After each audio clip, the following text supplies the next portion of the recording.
It's all about the facts, especially on this show. I'm Faye D'souza, and this is a show brought to you by Boom and my team of journalists. We'll pick stories that matter to you, we'll break down the details, and we'll give you the whole truth. The show is called Truth Be Told.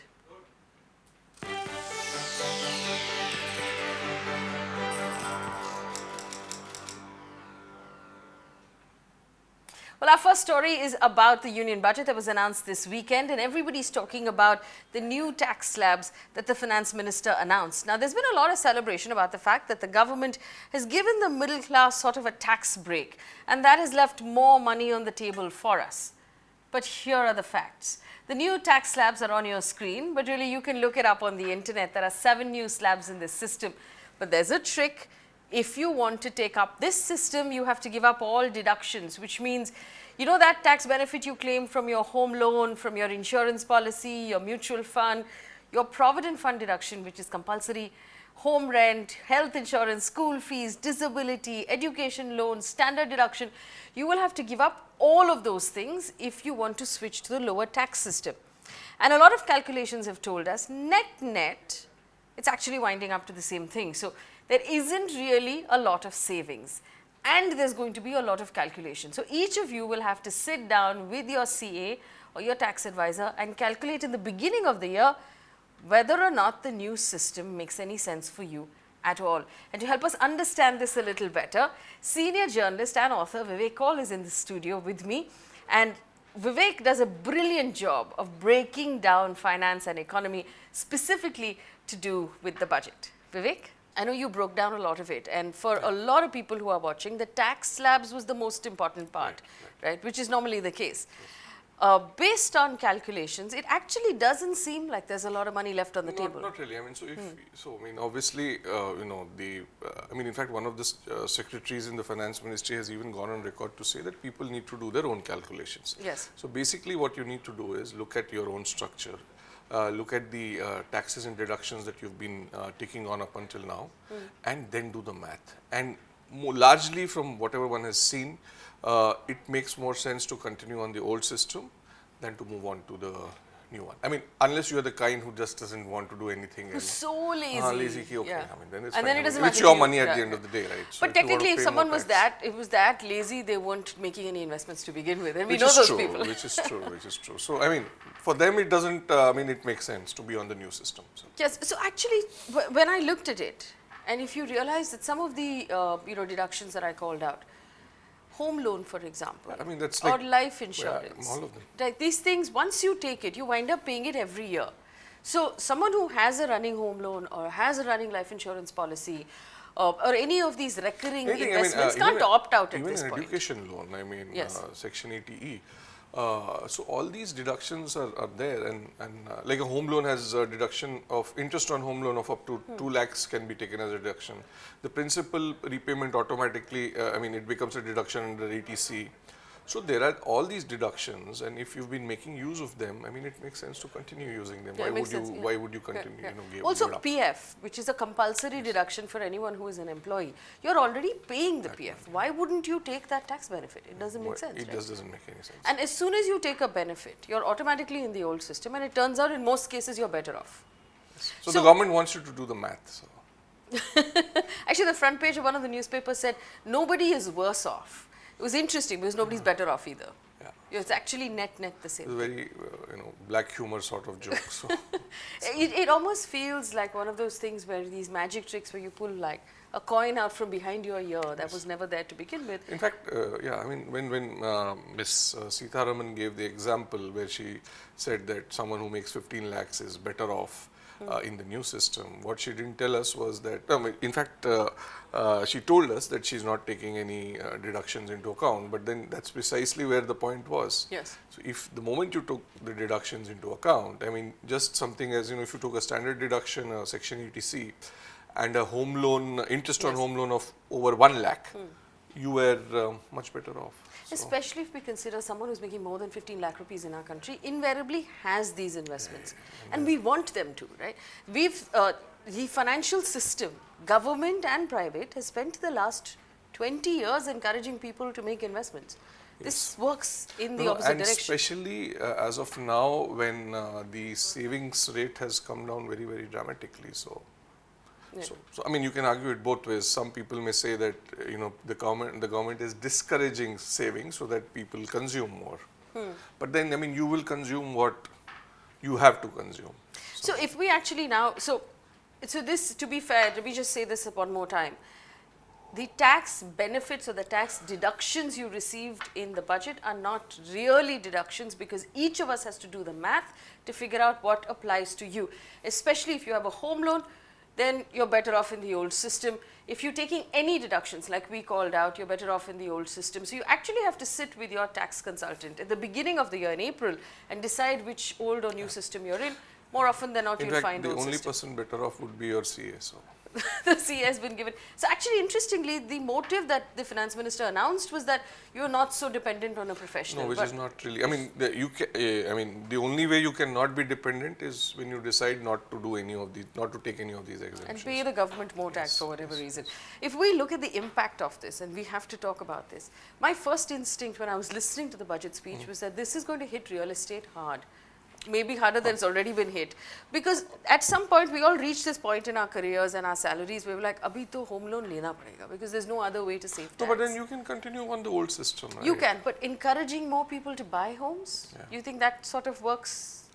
I mean, see, real estate has its own set of issues, and I mean, right now the biggest issue is price. So, so the government really, unless it dismantles, and that's more at the state government level, where most state governments want to make a lot of money out of real estate. So, the long-term savings, life insurance, mutual funds, post office savings schemes, things that people would put money in order to save tax, which they no longer need to do technically according to this system.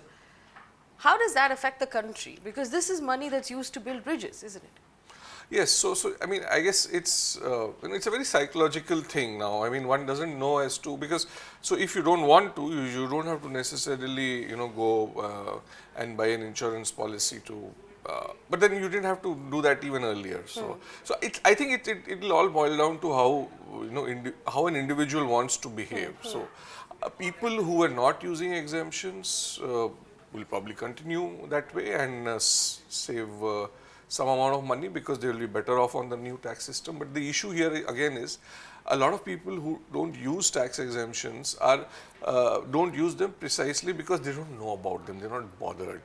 So will they know about this new system which is in place? So your guess is as good as mine. So. And a lot of people who don't know about the exemptions are not using a CA's help anyway. That means that they don't have someone helping them out. So it's unlikely that they're actually going to be able to navigate the complexities of this system. If we consider right now what this means for the government's coffers, because so again, that's the money that comes into these investments. That's the interesting bit. So if you look at if you heard the speech, the finance minister specifically said that the new system will cost the exchequer some 40,000 crore or something. But if you look at the money that the government hopes to earn from personal income tax during the course of this year, there the assumption is the government will earn 14% more. So there is an inherent disconnect between the budget accounts and what the finance minister told the nation in her speech. So let me ask you this. Now, we know that we've been reading articles over the last couple of months of the fact that the government is already facing a shortfall in tax collection, income tax, corporate tax and GST, as the case may be, from what they had expected. They're expecting to make up that shortfall in the next 2 months and increase and have a larger target? No, they're not expecting to make up their shortfall. That has been slashed. They've readjusted their that they have. So they had hoped to earn, I'll give you the math. At the beginning of the year, when the budget was presented, rather in February last year, they had hoped to earn 24.6 lakh crore through taxes. That has been since revised to 21.6 lakh crore. So they have done that. But the interesting thing is, whether that will be met or not is also the question is there, because in the first 9 months of the year, the tax collections are down 3%. Yes. And the assumption is that the tax collections next year will go up by 14%, when tax collections are actually down. So there, I mean, it's a very optimistic assumption. So, Yeah. if you were to ask me. Also, you know, fundamentally, a lot of people were disappointed. The market was disappointed when it was happening because there was no real mention of jobs. I mean, there was no big picture. I mean, Yeah, she there was talked no about revival picture. nothing Yeah. at all. I mean, she sort of quoted people, everyone from Kalidasa to she talks to Narendra Modi. She spoke about Harappa. I'm fine with politicians making a political speech as a part of the budget, but then make a proper political speech. Don't just go around here, there, everywhere, trying to pretend to be making a political speech, but not making, it has to be, very, very focused. I mean, it was all over the place. So, if I ask you right now about the biggest problems that India is facing economically, jobs, Right. a complete slump in our demand, Right. for consumers. Our manufacturing sector is going through a fair amount Right. of pain. Our agriculture sector is going through a fair amount of pain. Right. Were there any solutions for immediate revival right now in this budget? Right. So one, couple of things that I was actually looking forward to. I mean, I wouldn't use the word expecting, but I was looking forward to. One is the fact that I was looking for a personal income tax cut, because what that would have done is that's the quickest way of putting money in the hands of people. Okay. Yes.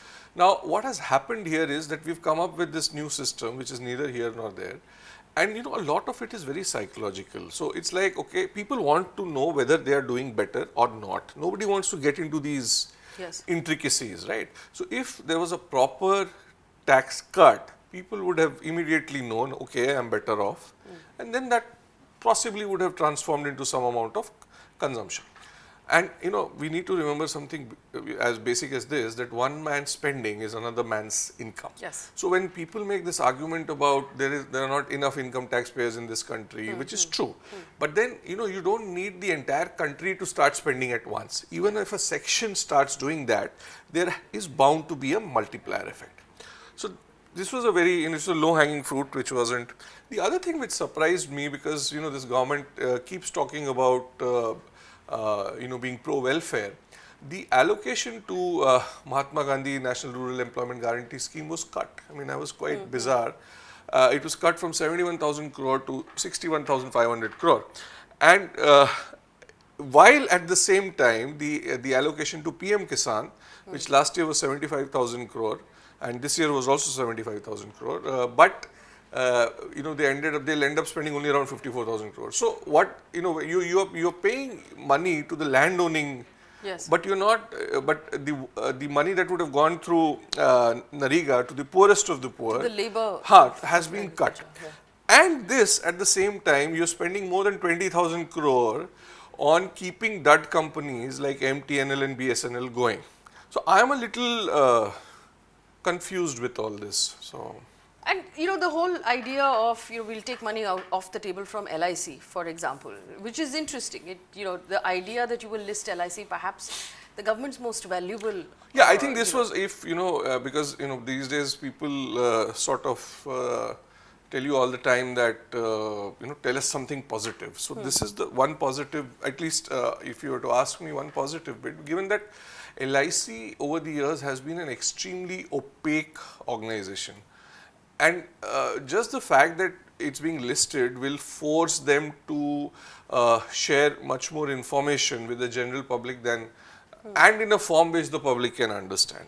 There was, and I will ask you, I mean, it's a complicated concept to go over what is fiscal deficit and why that's a worry for a lot of people, but it was a number that everyone was watching out for. There were some analysts who said this government has been more forthcoming or more honest with its numbers. Do you agree with that analysis? I mean, partly yes.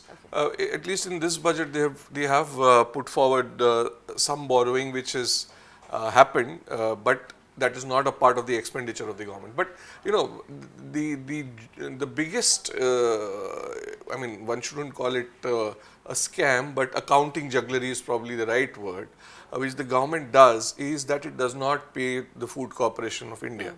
And so this year, the bills of Food Corporation of India were expected to be around 3,17,000 crore, and the government is paying them around 1,08,000, 1,09,000. The food subsidy allocation is 1,09,000 crore. Whether FCI gets the entire amount is debatable. So there is still a gap of more than 2,10,000 crore, which the government needs to pay FCI, because the FCI sells subsidized rice and wheat. Okay, that gap is not being fulfilled, but that does not mean that the money is not being spent. So that money is being borrowed from the banking system, the National Small Savings Fund. So essentially money that should have been counted as government expenditure has not been counted as government expenditure because the government has not paid FCI, and the government accounting works on a cash basis.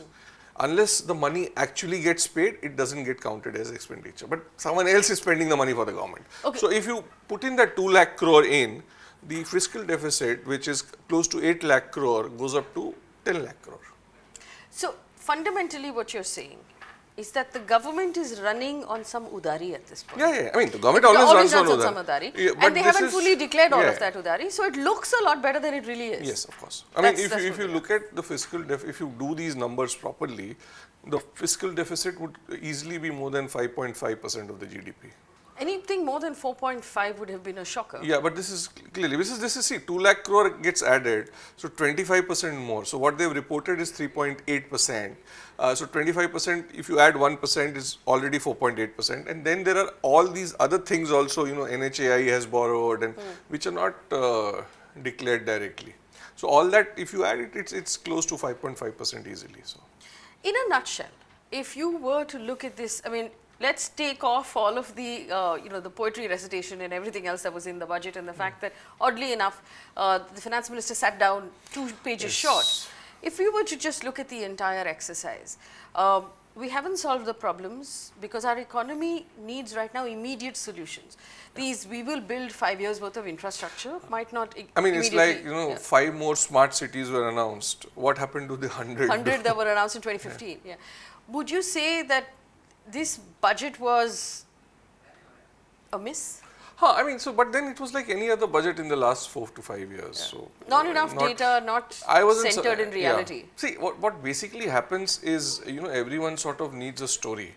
So in the last 3 months, and especially people who make a money out of the stock market have driven this story that the budget is coming and the budget will solve our problems. And but then if you go back and look how things have worked in the last 6 years, 5 years, I mean, that assumption in itself was wrong. So I don't think it's the government's fault. It's the fault of people who assume that the... Yeah, we keep talking about the fact that the budget is not really, it's no longer an event which can change things. GST, for example, it's not in the purview of the budget anymore. Yeah, but then GST, there are some tweaks are so simple that, this is something I keep telling people all the time.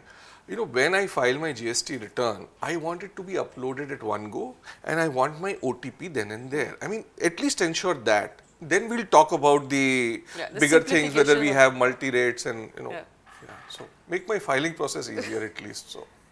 Yes, and the filing process has to happen really often and it's a complete nightmare. Yes.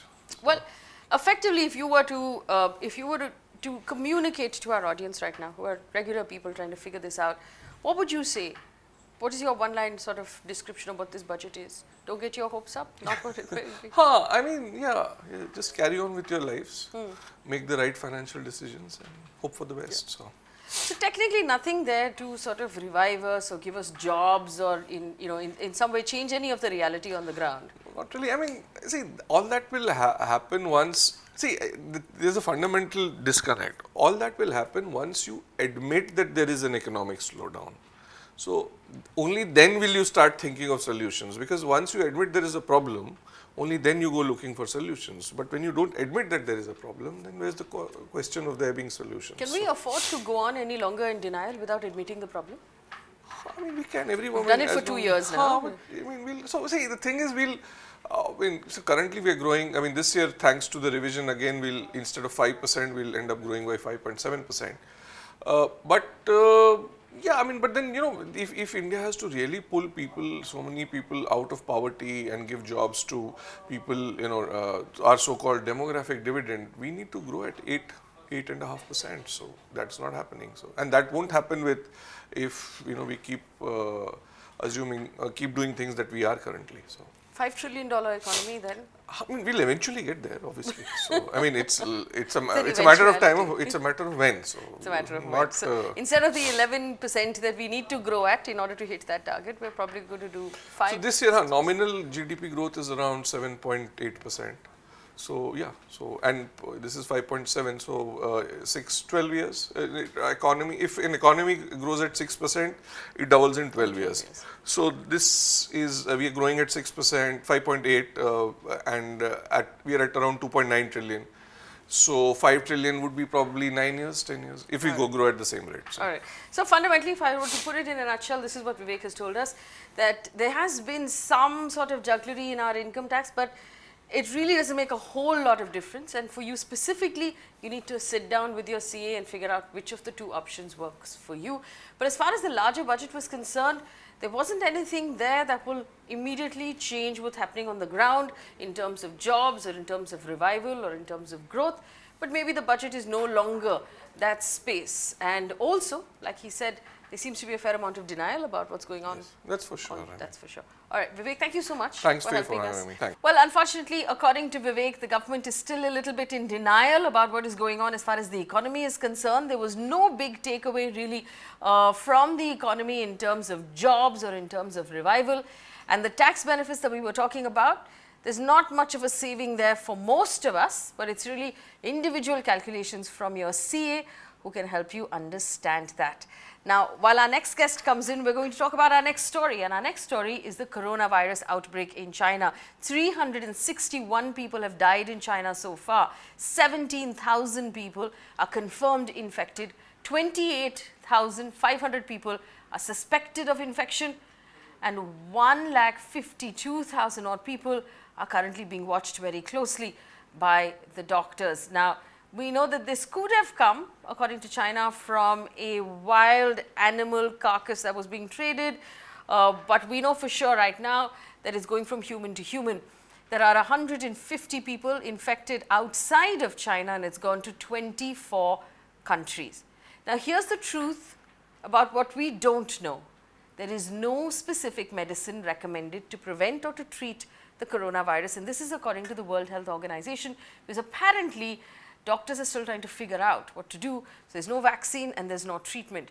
Now, there has been, of course, on WhatsApp and on Facebook, viral information on how you can boil garlic and you can take this and that sort of treatment, and you can either immune yourself or protect yourself or cure yourself. None of those things are true, apparently. But the worst of all of this is the government's own advisory. The government of India's Ayush Ministry has actually put out prevention and symptom management for the coronavirus based on Ayurveda, homeopathy and Unani. Now, the Indian Medical Association of Doctors have responded saying that this is premature and this is quite dangerous, because when something is spreading so fast, to actually tell people you can solve the problem by using home remedies at home is actually a very dangerous thing to do.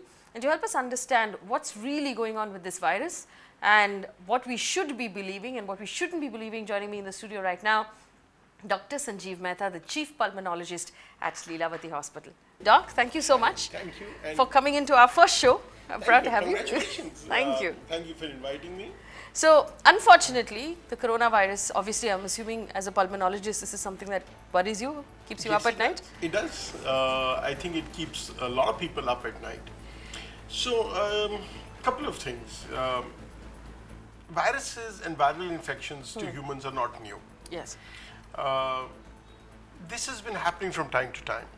So just to give you an idea, these normal cough and cold viruses usually shift their pattern, and these are called just shifts or drifts in the way the virus is. It fights our immunity. We get a cold, we are okay. Once in a while, what happens is exactly what you said. The virus jumps from the animal to the human. Now, we have no immunity against this particular kind of virus because humans have not seen it before. Yes. Therefore, it is able to launch a massive attack on the human being, and there is a lot more seriousness in such patients. Now, this happened at the time of the SARS virus. Yes, I was just going to ask you, is this worse than SARS, better than SARS? Do we even know? Yeah, I think, the last choice. We don't know. I don't think we'll know because we never get honest figures from China.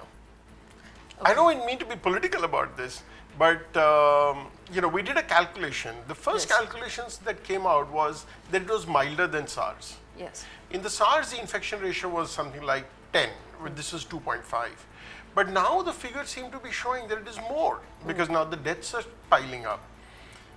There's a lot of concern amongst people is whether we're actually getting all the figures, because some patients who are suffering from this are being labeled as pneumonia to show a lower number. To show a lower number.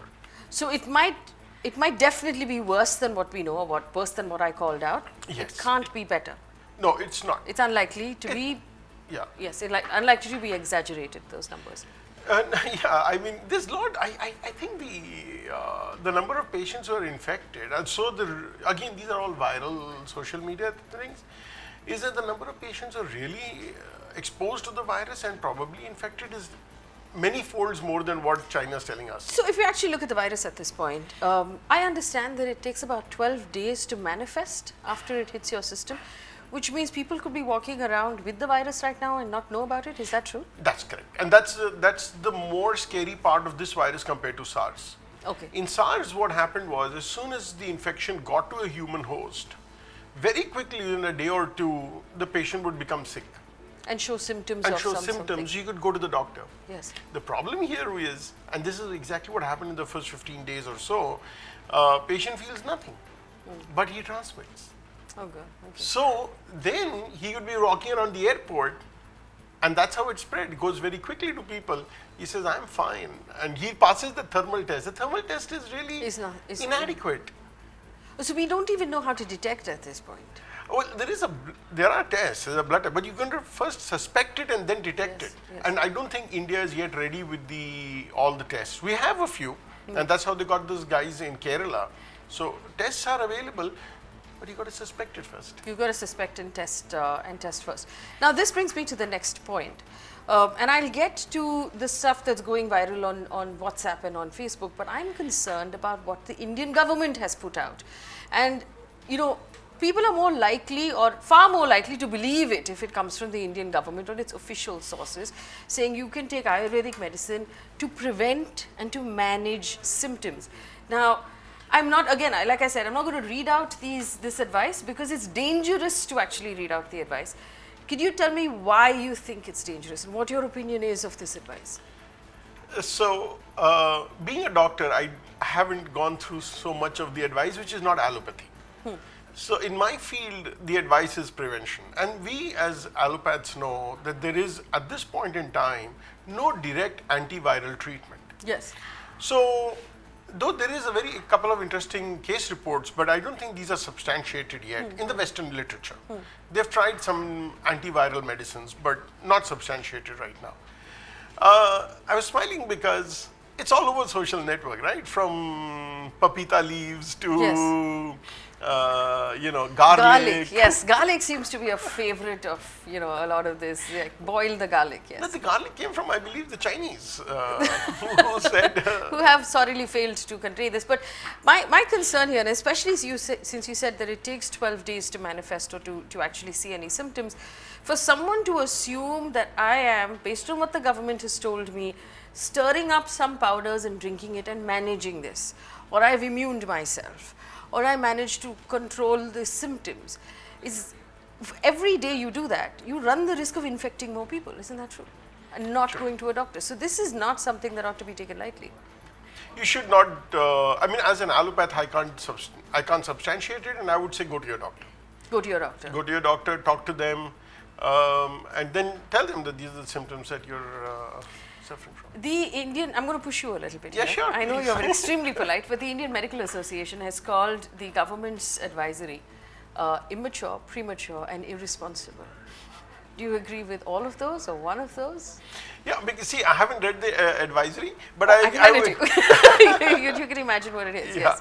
I can imagine. So if it is based on non-allopathy, then I would agree with what they said. Because honestly, nothing has been studied, right? Yes. Nothing So- has been. So we know for sure that there is no vaccine That is true. as of now that we know true. of. That is true. There is no, there's no treatment that we know of. There is no treatment.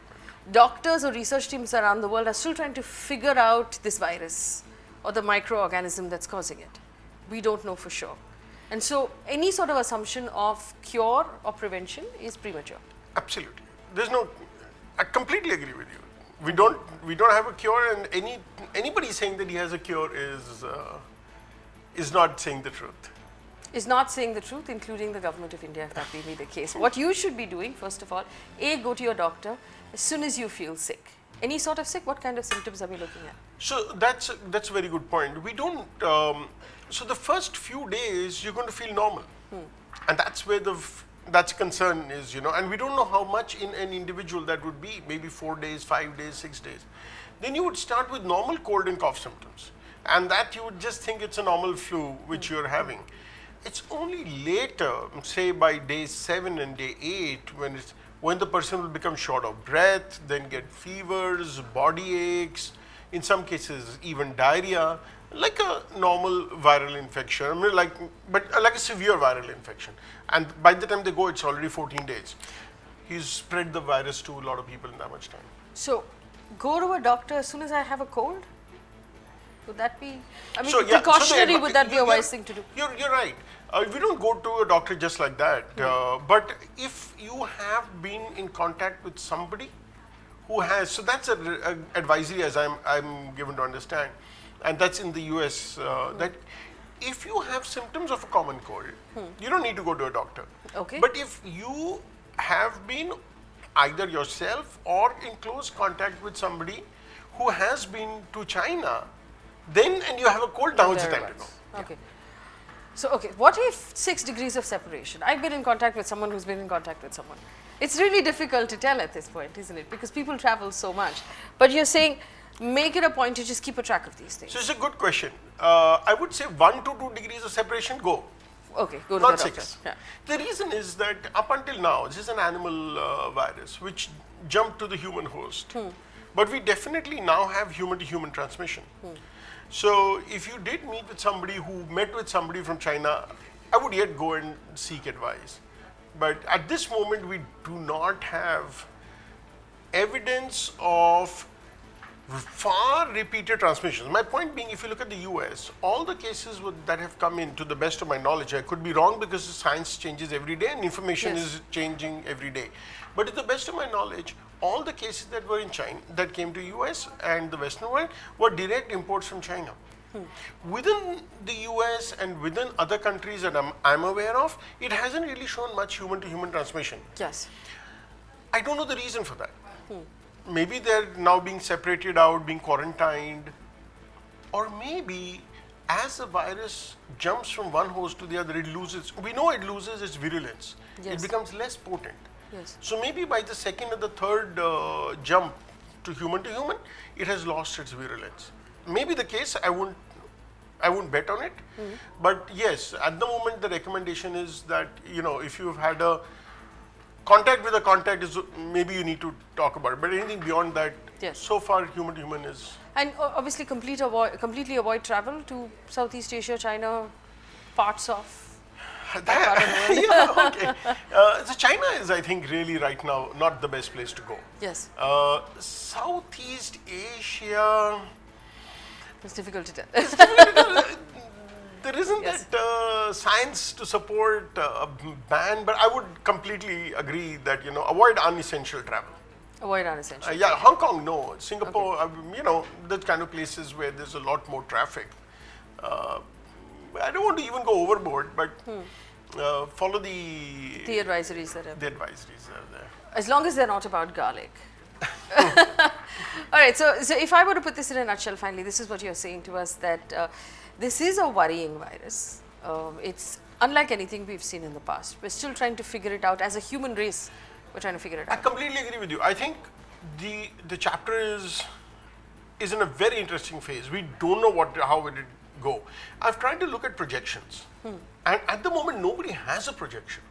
So whether it is going to be like SARS, which died after say 3 months and never came back, or whether it will be like MERS, which is from the Middle Eastern respiratory distress, which keeps coming back gradually, or whether it will be a pandemic, which was really frightening. At the moment, I think we don't know, and we should keep our eyes on it. So I do want to ask you this. You said you don't believe that India is properly prepared at this point.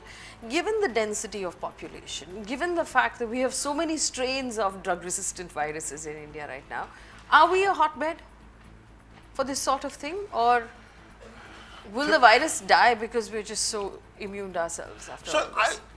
if I have the time, I'll answer this in Yes, two please. parts. Part one, I think we are really inadequately prepared to deal with contagion. Okay. Because our population density is so huge and we don't have the facilities nor the will to do the kind of isolation that China did.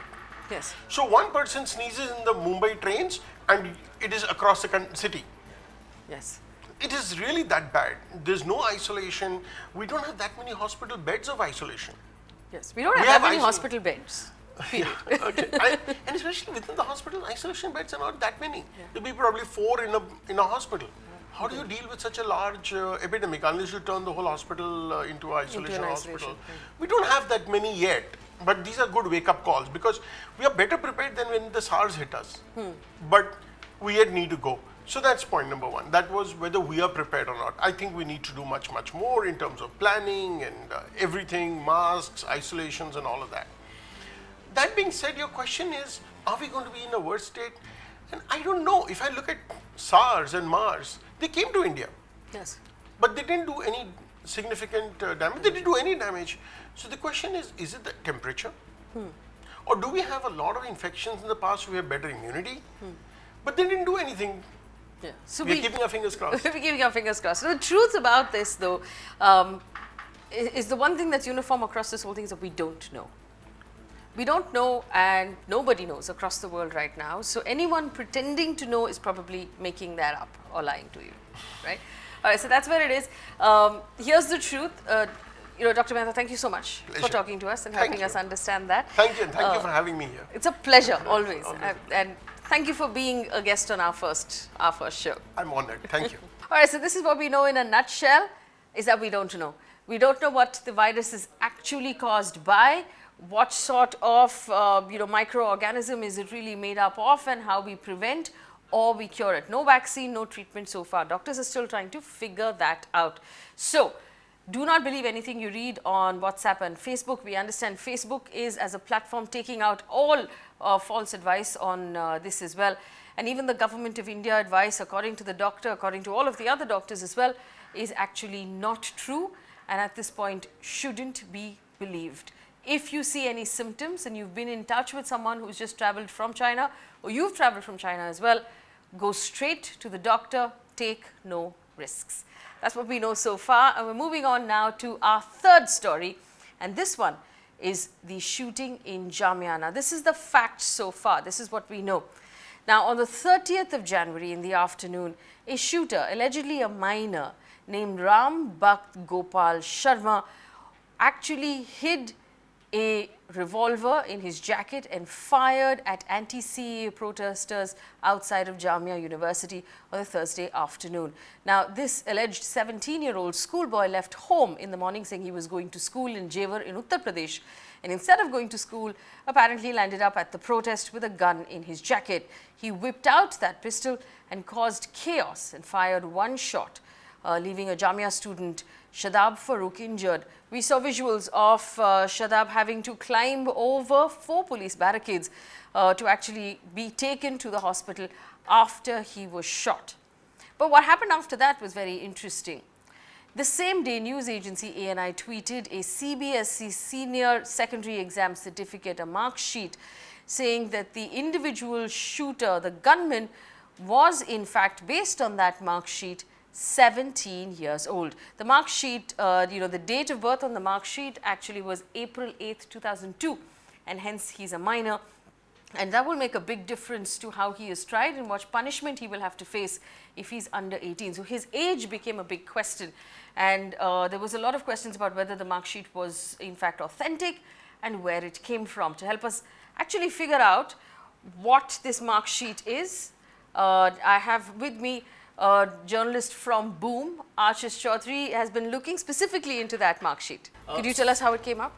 So yeah, I mean, just before that, the confusion spread because immediately after the event happened, ANI put out a tweet citing Delhi police saying that this person is 19 years old. Yes. And in 35-40 minutes, Yes. they put out the mark sheet which said that he's 17, Yes. shy of turning 18. So the mark sheet was with the father. So ANI sent a reporter to the father, and in Jewar, as soon as they got the address, and this is the person who confirmed that the mark sheet actually belongs to this person.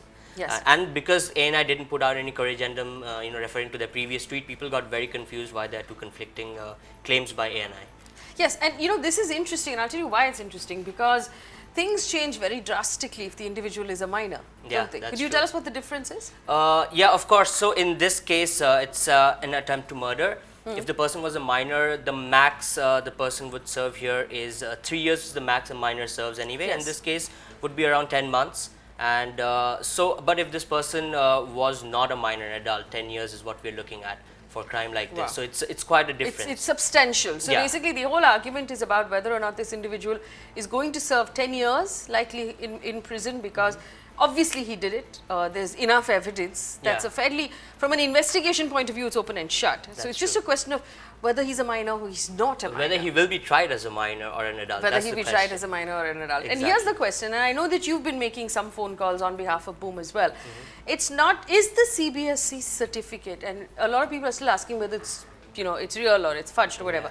Let's assume for argument's sake it's real, right? Let's assume this individual was studying in CBSE and did do remarkably well in his English and his Hindi papers, according to that mark sheet. Not so good with maths though. No. Let's assume this is real. Is this enough proof for him to be tried as a minor? That's a very gray area. Now we know that the mark sheet itself is not very conclusive in terms of birth dates or date of birth, because a lot of time it happens that we change our date of birth at registration. That could lead to this discrepancy. So I mean, it's not like we have any information from Delhi police confirming whether they would go and pursue this and check this person's birth certificate. Yes. So it is possible that his birth certificate will be pulled out. I mean, if there's a doubt about the date of birth on the mark sheet itself. But yeah, at this point, truth be told, we're just not sure yet. Like we're just waiting for these information to come out, and we're waiting for Delhi police to give us something.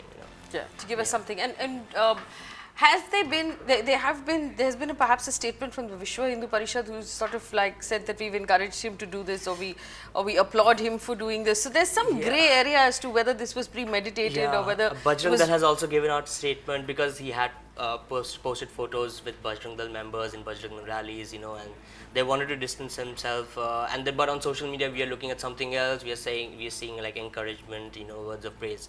So it's very confusing for all of us, for users and for fact checkers as well, as to like what's really happening here. And as far as this person is concerned, whether he'll be tried as an adult or a minor also remains to be seen, because it's possible, given the conditions, like all the conditions that has happened, it is possible this person can be tried as an adult. And I just spoke to a lawyer who confirmed like all the different conditions required. So yeah, I mean, what are the different conditions required? so it has to be a heinous crime. In this case, It is? attempt to murder is a heinous Yes. crime. Secondly, the person, there has to be like without beyond any doubt that this person was aware of his or her actions or the consequences of his or her actions. So I guess they would involve psychologists in this. Another one the lawyer told me is if the person is close to turning 18, it is possible that this person can be tried as an adult. And this is fairly close. This is 2 months away, Yeah, 3 months exactly. away. Yeah. So, So again, there is it a- remains to there's be a- seen what actually happens. So we know that it can happen that this person can be tried as an adult. But I do want to ask you about the certificate. Now, we Yeah. are in a country where our Prime Minister's sort of Delhi University certificate has not been found. yeah, So the question of the veracity of certificates also becomes difficult. And I know that this has been a challenge at Boom as well, because this question of whether this certificate is authentic Yeah. or not is actually very difficult to crack, isn't it? yeah. So I mean, we have not independently verified the authenticity of the certificate. We haven't sent anyone to the parents' place. But 3 diverse news organizations, Times, Fact Check, ANI, and Reuters, had confirmed with the school principal and with CBSE that the mark sheet is in fact authentic. And so we are taking this at face value now. So like we have enough, proof that this can actually be authentic. But if you were to if you were to verify this, you'd have to actually physically send someone to the school to check the school records. That's right. That's how right. one. Yeah. That's how one would verify a certificate like this. And you can also call CBSE and get the details from them, and they can confirm that as well. Provided they don't reject it for privacy. Yeah, I details. mean, yeah, of course, there's that. There's that. All right, if you have other stories you want us to take a look at, the contact details are on your screen. You can get in touch with us and we'll be happy to break down stories for you right here on Truth Be Told. That brings us to the end of this show, but remember, for all news and verified news, look at boomlive.in. Thanks for watching.